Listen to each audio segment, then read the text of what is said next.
Next lesson. I have another triangle for you. Holy and behold. And it is even from the same man, Mr. Hubbard, the guy who wrote the Dianetics book. All right. You'll get many other people as an example from me here of what they did, and many other principles from other people, but there's two of them that just happen to be together. Another triangle. Okay, another triangle. Here we go. This time it's KRC.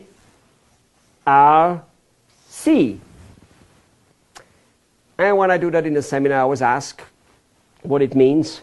And I usually get, well, reality, communication, and here some people don't know it. Some say, well, maybe that's knowledge. And it happens to be knowledge. Knowledge. However, this is not reality. This one is responsibility. Responsibility. That's what this one is. KRC. So what does C stand for? C stands for control.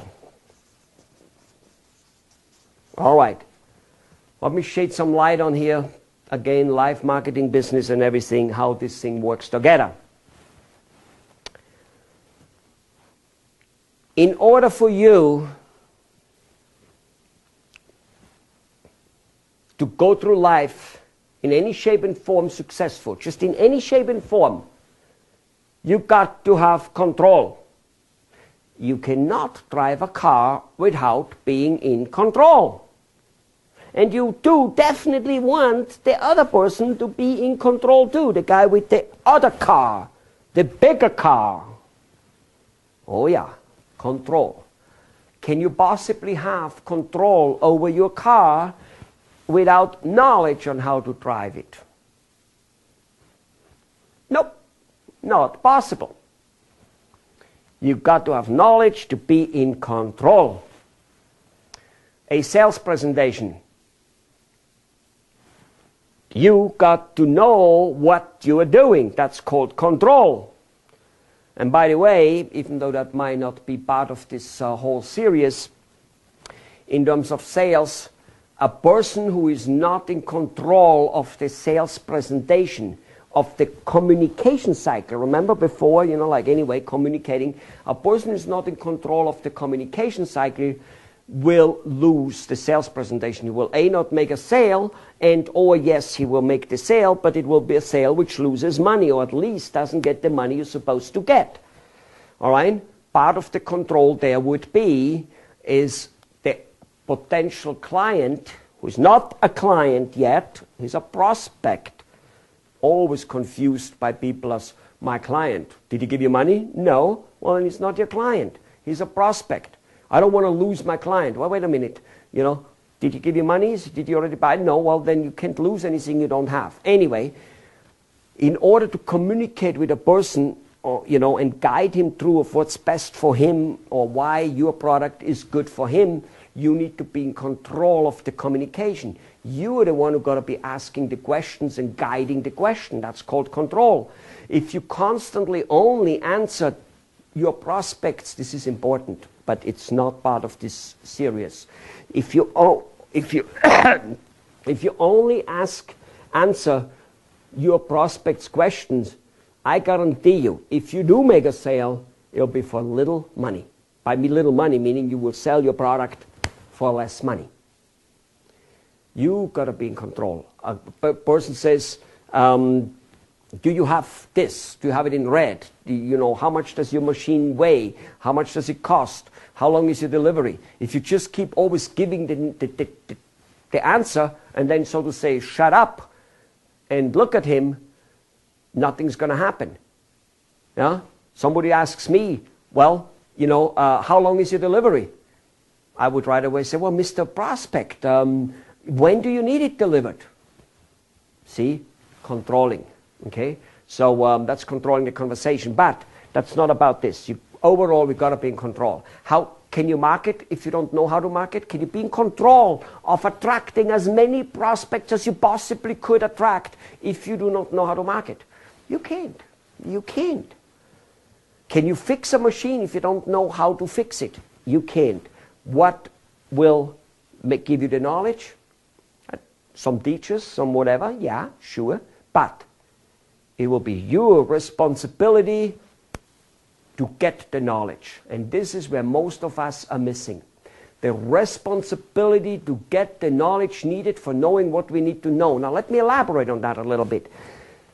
Because in most cases, most of us are stuck with a limited amount of knowledge, or at least with maybe a lots of knowledge in a limited amount of area. That might be a better way to express it. Meaning, you are a machinery manufacturer, you know all about manufacturing machines.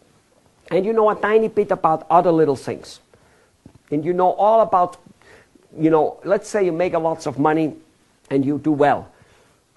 But you also work 90 hours a week, and your wife complains that you're not enough home. And you say, well, honey, I'm doing that for us and the kids. I'm building a future.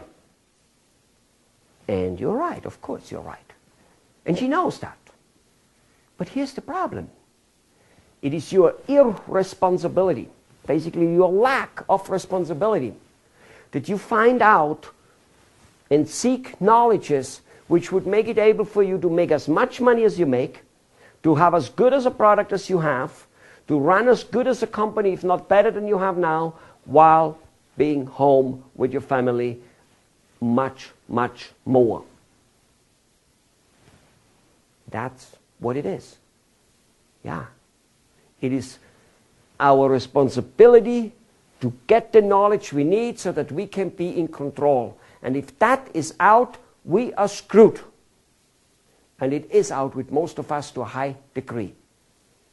I wish I could say that I have enough responsibility to get all the knowledge in all areas. I need it. I wish. I wish. I don't. I work on it on a daily basis to improve, and I hope from today on you do too. Because it is completely irresponsible to say, I work hard, but I have no time for my health, I have no time for my sports, I have no time for my hobby, and I have no time for my wife, and I have no time for my kids. I give my kids everything they want.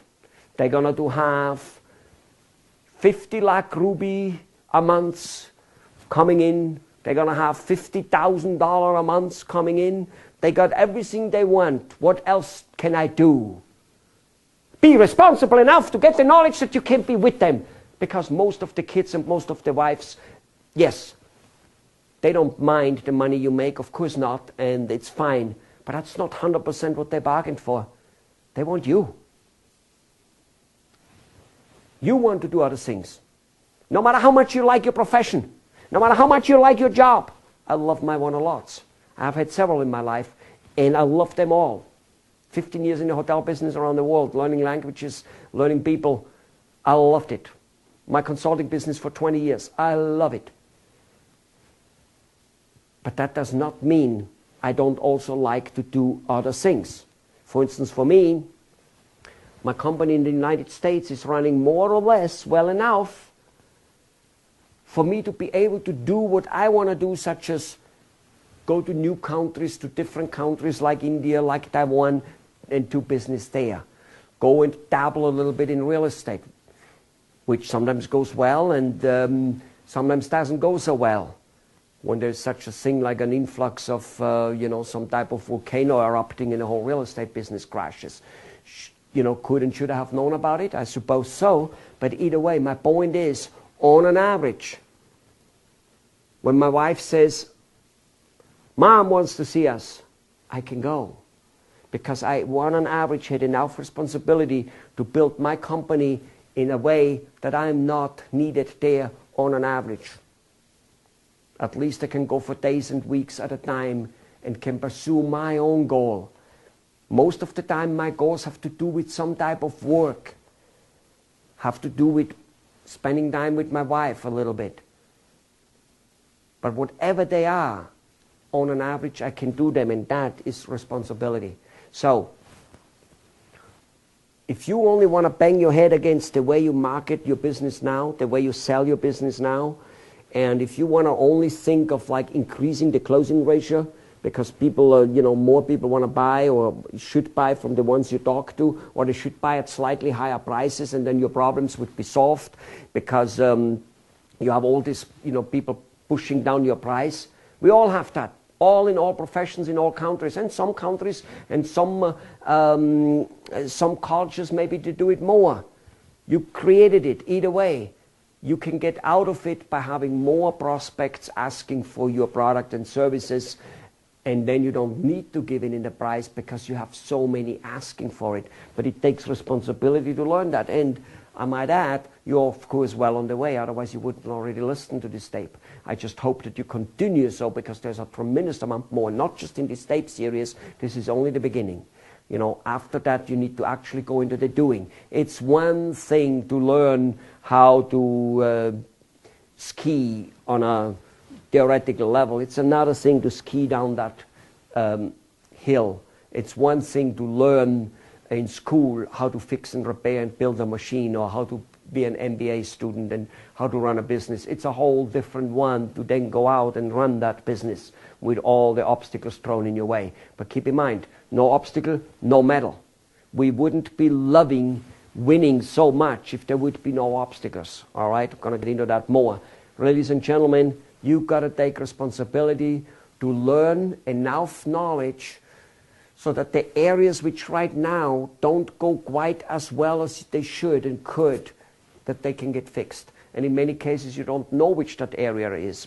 Maybe till today you didn't realize that marketing is one of the big areas missing in your business, which could solve all your other problems, all your staff problems and everything. And I will get to that. Why? Because if you make enough money, does it really matter whether you have a high percentage of staff overhead or a high percentage of that? As long as you have enough business that you still make tremendous amount of money and have free time, does it really matter? No. So it is the knowledge to achieve your end goal, and we're going to talk about the end goal and about all that stuff more. This is it for the KRC triangle. Responsibility enough to get the knowledge you need to be in control in the areas you need to be in control, and not writing it off as I do everything I can. We never do anything we can, and especially if we say it. Especially if we sit there and say we did everything we can. A salesperson coming in, or an engineer coming in, or you doing it to your spouse or to your company, the second you catch yourself saying I did everything I could, I guarantee you didn't. Because a person who kind of wants to do things and really, he will never say I did everything I could. He will be succeeding superbly and will say, I didn't do everything I could. What could I have done better? No matter how superbly he succeeds. Not because he's greedy, simply because he wants to succeed better. And so do you. All right, that's it for that. Let's go to the next topic.